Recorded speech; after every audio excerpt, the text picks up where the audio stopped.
Welcome to part number 15 of the Legend of Zelda, the Minish playthrough.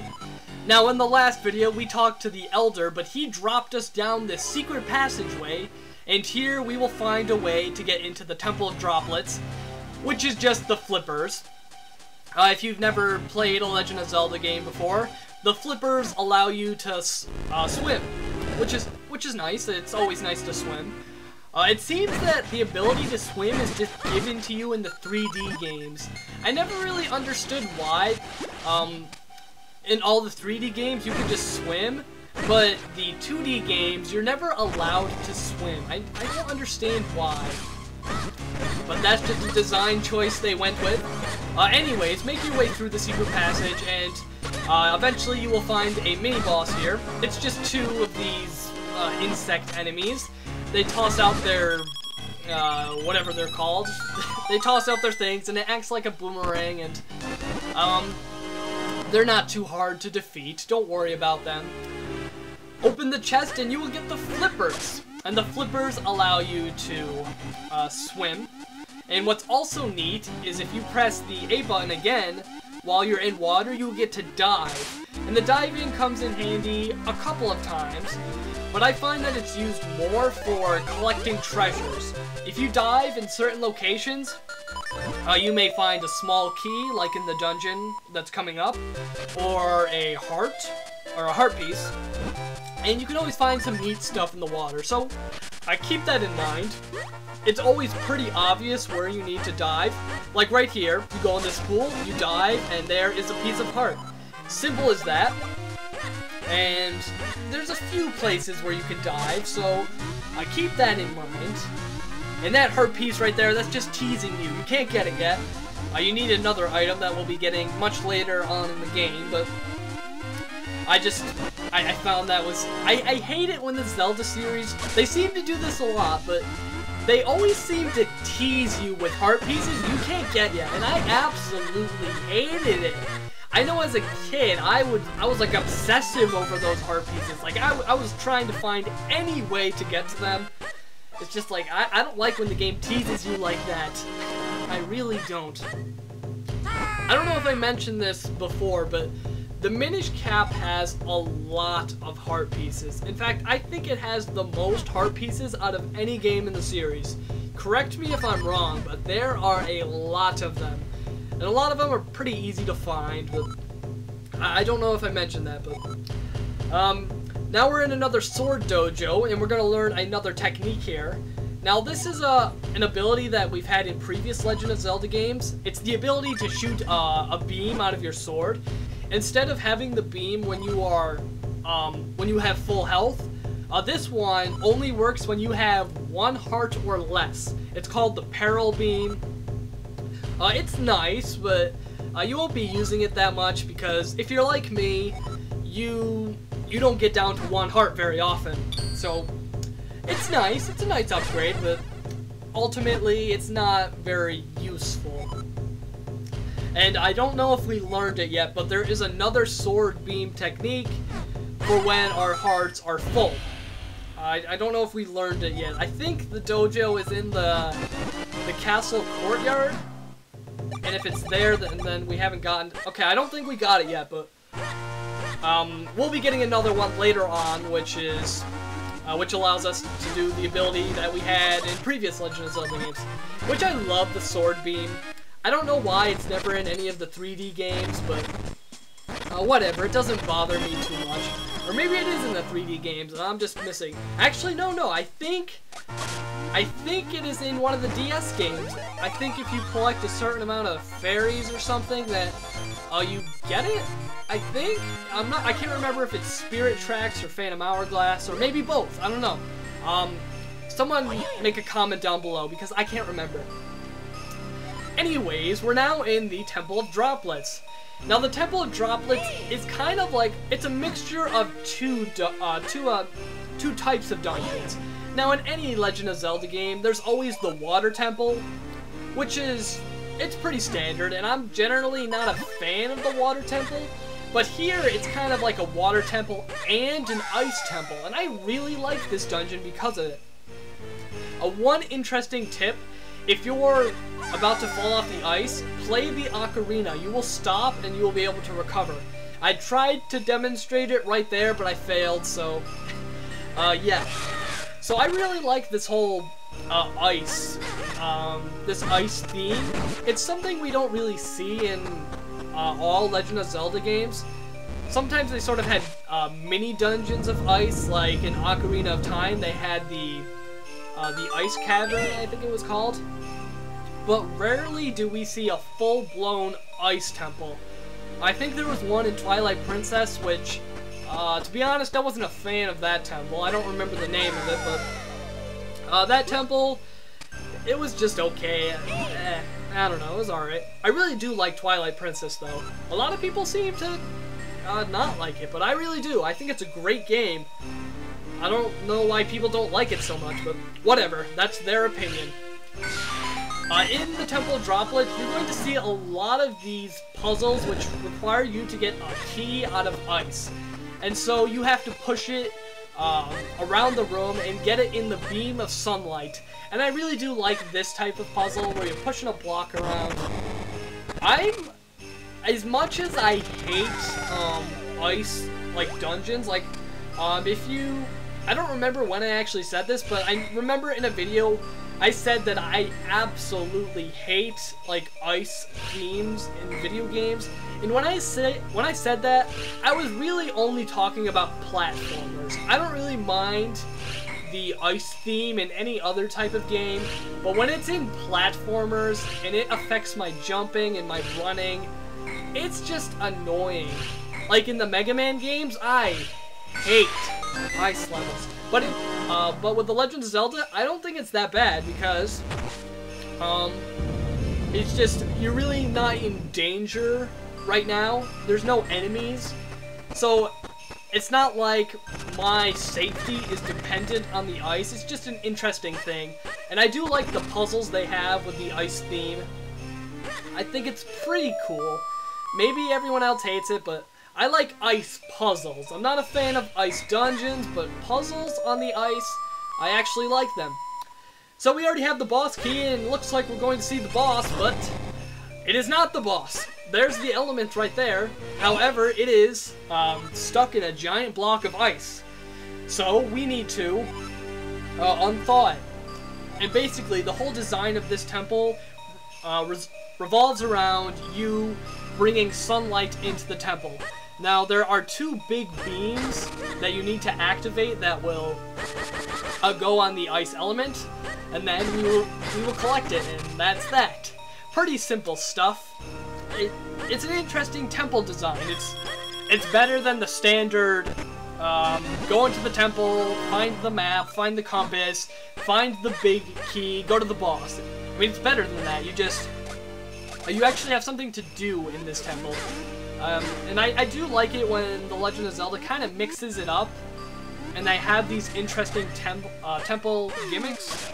It still feels like a normal temple, but at the same time, it feels different. It feels sort of fresh, and I like that. I think it's really good game design, and I have no complaints with this temple. The puzzles are pretty standard. There's nothing really wrong with this temple. I haven't really heard anybody complain about it. It just feels like a good, solid Legend of Zelda temple to me. So as you might expect, you will be swimming around a lot, just because it's the water temple. And when you're on land, you're gonna be on ice, so if you don't like that, if you don't like water and ice, then you won't like this temple. Now with that last puzzle right there, I had to dive in that specific location to get the small key. Now you may be thinking, how would anyone ever figure that out? There is a hint near the switch I activated. It's this stone tablet which tells you that like there's treasure at the bottom of the vase or something like that. And that spot the spot I dived at, it's shaped like a vase, so you should be able to put 2 and 2 together. And also with this temple, we have to bring the lily pad around again. Now I don't really like this whole lily pad mechanic. Not so much for the like riding on it, but navigating. I don't like having to blow myself around with the gust cannon, or the gust jar. I do not like it. You know what it reminds me of? Wind Waker. It reminds me of the same lily pads, where you had to use the Deku leaf to blow yourself around. I absolutely hated that. I hated blowing myself around with the Deku leaf, and I just hated that Deku leaf. I had so many bad experiences with that item. Ugh. Enough talking about Wind Waker. I'm pretty sure I've made my feelings clear about the game. It's not a bad game, I just don't like it. And that's that. And here's the mini-boss from the Temple of Earth. You defeat it the same way, except this time you're on an ice platform, so I guess that makes it harder? Not really, it's the same thing. Just hit it on the head, and then go hit it on the tail. Shouldn't have any problems, because at this point you have a stronger sword, you have more health, and as far as I know, other weapons do not affect the caterpillar, but I've never tried. Maybe the bombs are a one-hit kill, or I don't know. I'm not quite sure, but if you're curious, experiment, see what happens. Tell me if anything kills it instantly, because I would like to know. It might be interesting. I don't know. This is, I think it's the longest temple. I'm not sure if it's longer than the next two temples. I can't remember. This one certainly feels like the longest. I don't know, the next temple we go to kind of flies by really fast. Maybe it's because I like the temple so much. And the final temple, some people don't like it. I've heard some complaints about it, but I think it's a really good final temple. Here, there's this interesting little glitch where you can get the lily pad to spawn at the top right corner of the room, and then you can just skip this puzzle. I was trying to do it right here, but I couldn't remember how to do it. I couldn't remember. I know there's a way to kind of skip this puzzle. I mean, it's not like this puzzle is very hard or anything, but it just saves some time. But I couldn't remember how to do it, and I can't remember how to do it right now. So it looks like I'm going to have to solve the puzzle. Yay! Solving ice puzzles. I do really like the ice puzzles, though. A lot of people seem to hate these kinds of puzzles. Block puzzles. Some people just absolutely hate them. And I can sort of understand why people don't like these ice puzzles, or block puzzles in particular. Simply because you have to leave the room if you mess up, like, you have to reset it, and I can understand why people wouldn't like it, but I don't mind it. They're not the best puzzles ever, they're not the most unique, creative, innovative things ever, but they're good. You see them in pretty much every Legend of Zelda game. And as long as you can push the blocks fast enough, which some games, you just push the blocks so slowly, like, please push them faster for me. I don't know, that's just a minor complaint I have, but it seems like, especially in the 3D games, you push the blocks really slow, and personally, I don't really like that. If you let those enemies drop the thing they're carrying on you, I think you get slowed down and your traction is reduced, kind of like if you were on ice. I think, can't remember. I know I got hit right there, but I didn't really notice if anything happened to me. And yeah, this temple also has some dark areas, but we may be getting an item that will help with that. Maybe. Maybe. We'll see. We'll see. Here are more of those enemies we saw in the secret passageway. I think the gust jar might be able to take away their, I can't think of the word for it. I don't know. Some days you're doing commentaries and you just can't think of the word you need. I mean, you don't really understand unless you do commentaries yourself. And commentaries, they're not as easy as you might think. I mean, they're certainly not the hardest things. You're just talking in front of a microphone. But, you know, sometimes it just feels like you just can't think of that word, and you just feel like you messed up. And like I said, you won't really understand unless you do commentaries yourself. Yeah, there we activated one of the pillars we need to melt the ice to get the element. And that melted another, or that thawed another block, which blocked our way to another portion of the temple. Keep in mind right here, there are some extra hearts if you need them. I find that, or no, never mind. In every single Legend of Zelda game, there is, there's hearts right after the boss door. Like in the room before the boss, there's always jars with hearts and sometimes fairies. So whenever you go into one of those rooms, make sure you refill on health. You know, if you're new to the Legend of Zelda series and you don't know this stuff like I do, because I've played almost every single Legend of Zelda game. As of right now, I have not played Skyward Sword. I just don't feel like buying Wii Motion Plus just for one game. I have watched a playthrough of it on YouTube, so I know what happens in the game and all that, but I haven't exactly played it. And it doesn't really interest me that much either. I don't really like the whole Wii Motion Plus mechanics. I mean, it sounds kind of interesting, but it feels like it would get old really quickly. I recently played Oracle of Seasons, which I thought it was an okay game, but to me it just kind of felt like a rehash of Link's Awakening, which isn't necessarily a bad thing, because I kind of consider Majora's Mask to be a rehash of Ocarina of Time. You know, because they have similar graphics and mechanics, and they feel like similar games, but they're different in a way. But with Oracle of Seasons, I don't know.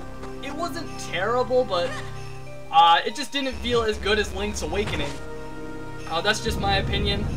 I haven't played Oracle of Ages, I think it's called, and I really don't plan on doing it. I'm pretty sure they're like the exact same game, or I don't know the differences between them. Maybe they are completely different and I should try to play it, but as far as I know, they're pretty similar games. Post it in the comments if you know the difference between the two. And we're running out of time here, so in part number 16, we will finish up the Temple of Droplets.